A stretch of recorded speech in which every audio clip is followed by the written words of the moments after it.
더 멀리. 시인님이 더 좋으세요? 선생님이 좋으세요? 아무거나. 선생님이라는 호칭을 오랫동안 들으셨잖아요. 아무렇게나 괜찮아요. 그래도 뭐가 더 좋으세요? 아니, 나는 그 사람을 불러주는 것을 기다려요. 뭐라고 하나.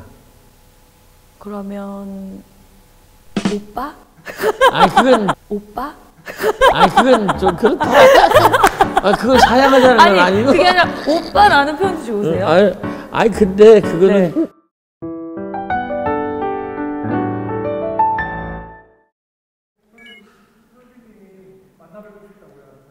제가 정말 너무 만나 뵙고 싶었어요. 네. 물론 당연히 모든 대한민국 국민이라면 다 선생님 만나 뵙고 싶겠지만 거꾸로 얘기하네.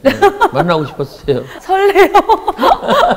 진짜 제가 선생님 그 시를 어렸을 때부터 쭉 보면서 정말 계속 마음을 설레게 하는 그런 시를 많이 써주신 것 같아요. 저는 저 자신을 생각할 때 전 좀 양파 같은 사람이라고 생각을 하는데 뭔가 자세히 보아야 예쁘다, 오래 봐야 사랑스럽다 그 표현이 전 좀 되게 위로되는 말이었어요. 근데 제가 좀 딱 봤을 때는 좀 정신세계가 좀 특이하게 보는 사람들이 있잖아요. 뭐 너무 솔직하기도 하고. 솔직해? 그건 좋은 거예요. 저는 엄청 좋다고 생각해요. 근데 좋은 거예요. 많은 사람들은 그걸 좀 특이하게 보거나 4차원 이렇게 보니까 아니야. 솔직하지 않은 사람들이 틀린 거지. 역시 우리는 그럼요. 맞는 것 같아요. 나는 세계가. 굉장히 솔직하고 화가 나면 막 방방 뛰고 맞아요. 금방 내 빌고 솔직해야지 음품스물이 하면 되겠어? 그렇죠. 솔직하다는 게 뭘까? 자기 표현력이 강하다는 얘기입니다. 표현이 되게 강하고 그렇지. 주관도 좀 뚜렷하고 그래요. 그리고 네. 안에서 분출하는 감정의 어떤 용암이라고 그럴까, 감정의 어떤 덩어리라고 그럴까, 그게 있는 거예요. 그래서 그 길도 가면서 본인의 길을 선택하신 것이 아닌가. 저는 아주 좋다고 생각합니다. 안에 있는 걸 분출해야 그렇죠. 다시 또 새로운 그 에너지를 받고 또 이렇게 그렇지. 좀 순환이 된다. 저는 순환이란 말을 되게 좋아하거든요. 그렇지. 내가 알만해요. 나도 그 다 선생 이렇게 하는데 저녁에 와서는 그 시를 읽고 쓰고 내가 그랬거든요. 더 멀리. 시인님이 더 좋으세요? 선생님이 좋으세요? 아무거나. 선생님이라는 호칭을 오랫동안 들으셨잖아요. 아무렇게나 괜찮아요. 그래도 뭐가 더 좋으세요? 아니, 나는 그 사람을 불러주는 것을 기다려요. 뭐라고 하나. 그러면 오빠? 아니 그건 좀 그렇다. 그걸 사양하자는 건 아니고. 그게 아니라 오빠라는 표현도 좋으세요? 아니 근데 그거는 내가 소개 선생이 아니잖아. 나보고 자꾸 소개 닮았다고 그래서 좀 그래. 근데 저도 가끔씩 저한테 그런 질문을 하거든요. 작가님이 더 좋으세요? 솔비 씨가 좋으세요? 어떤 호칭이 더 좋냐? 이런 질문을 하는데 사실 저는 뭐 그런 호칭에 대해서 저도 생각해 본 적이 없는데 나는 많아요. 선생님, 시인님, 회장님, 원장님, 네. 시인님 이렇게 말하는 사람은 나를 시인으로 본 사람이고 네. 회장님 하는 네. 사람들은 내가 시인협회 근방에서 만난 사람들이고 그래서 기다려보는 거예요. 저는 그래서 시인님이라고 부르고 그럼요. 네. 그래야지요. 시인. 그래야지요. 네. 그 시인이라는 말은 또 내가 또 하는 소리인데 작가라는 말하고 다르게 사람인이 붙었잖아요. 네. 그래서 시인들은 모름지기 알아야 될 게 있어요. 사람으로서 바르게 살아간다. 모든 예술가들에게는 다 가가 붙어요. 음악가, 네.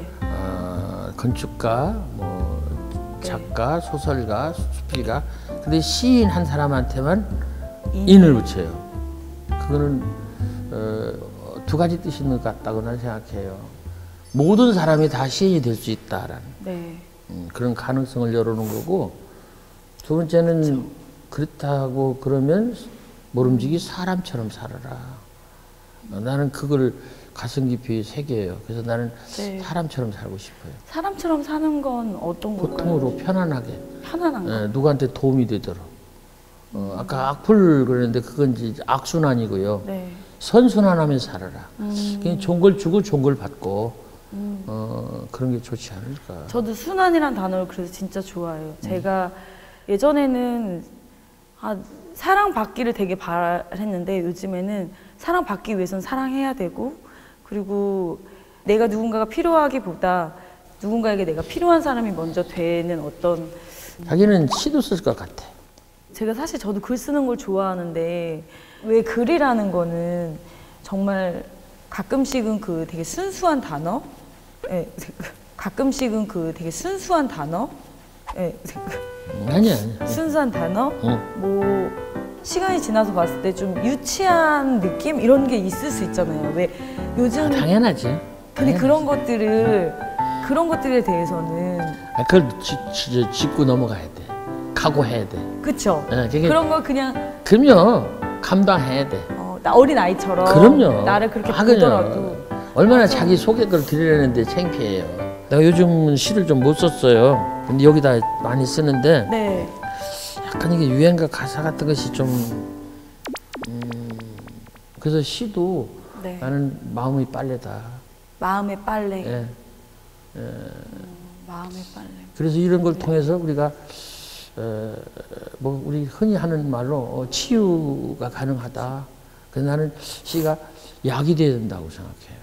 제가 그런 좀 마음이 안 좋았을 때, 그때 좀 저 자신을 잃어버렸을 때, 그때 미술을 시작했는데 처음에는 그냥 그림을 좀 일기 형태로 제 마음을 그냥 기록하는 데에 그림을 그렸다가 계속 그리다 보니까 아 정말로 진짜 지금 말씀하신 것처럼 좀 현대인에 필요한 약이라는 생각이 드는 거예요. 그래서 정말 많은 좀 지치고 힘든 현대인들한테 이 예술의 기능을 좀 더 많이 알려서 우리가 그 위로할 수 있는 것들이 사실 생각보다 많이 없잖아요. 뭐 없어요.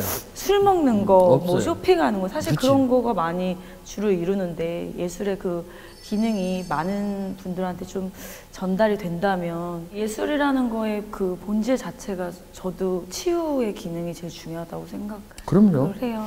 그래서 우리 솔비 씨 그러면 나는 그냥 건방진 얘기인데 아니에요. 네네. 이 하늘 글씨 이거요? 하늘 글씨 하늘 글씨. 예. 네네. 저는 하늘 글씨가 더 나왔으면 좋겠어요. 하늘 글씨라는 그 표현이 그 하늘과 나하고에 대한 그 소통, 신호에 대한 말씀이시죠? 네. 우리 하늘 글씨. 하늘에다가 전하고 싶은 말이 많잖아. 너무... 안녕하세요, 선생님. 영광이에요. 이 작품을 보고 있었어요. 다른 작품보다 달라서.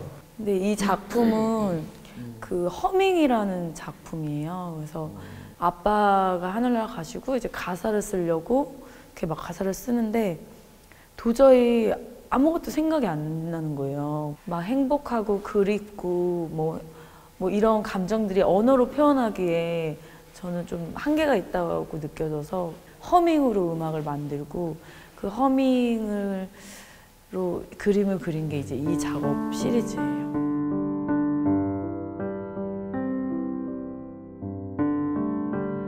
왜 이렇게 힘들까, 저 작품.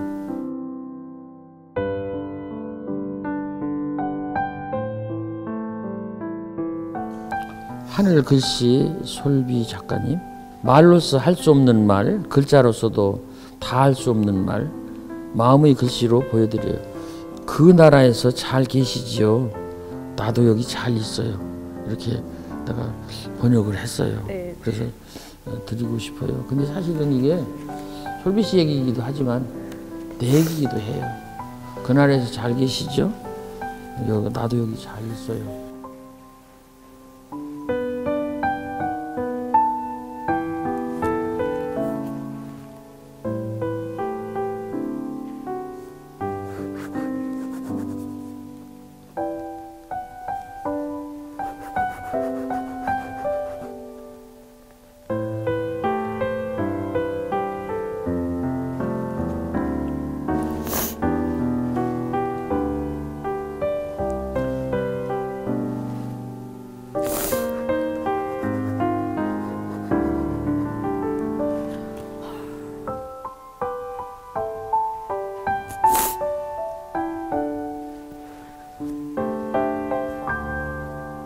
(45년생이시더라고요) 근데 나이 보고 깜짝 놀랐어요. 저희 아빠는 80세에 자고 하셨어요.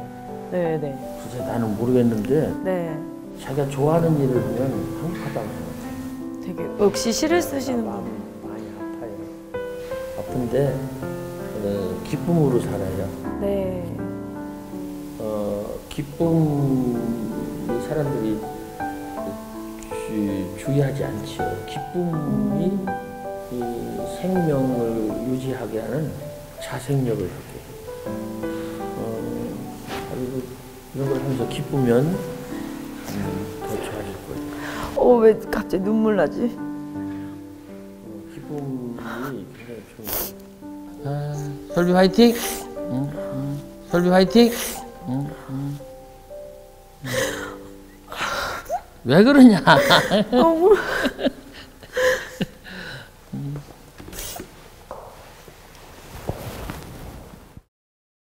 지우다 지우다만 마지막 말.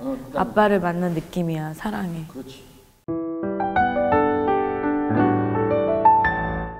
자세히 보아야 이쁘다. 오래 보아야 사랑스럽다. 너도 그렇다.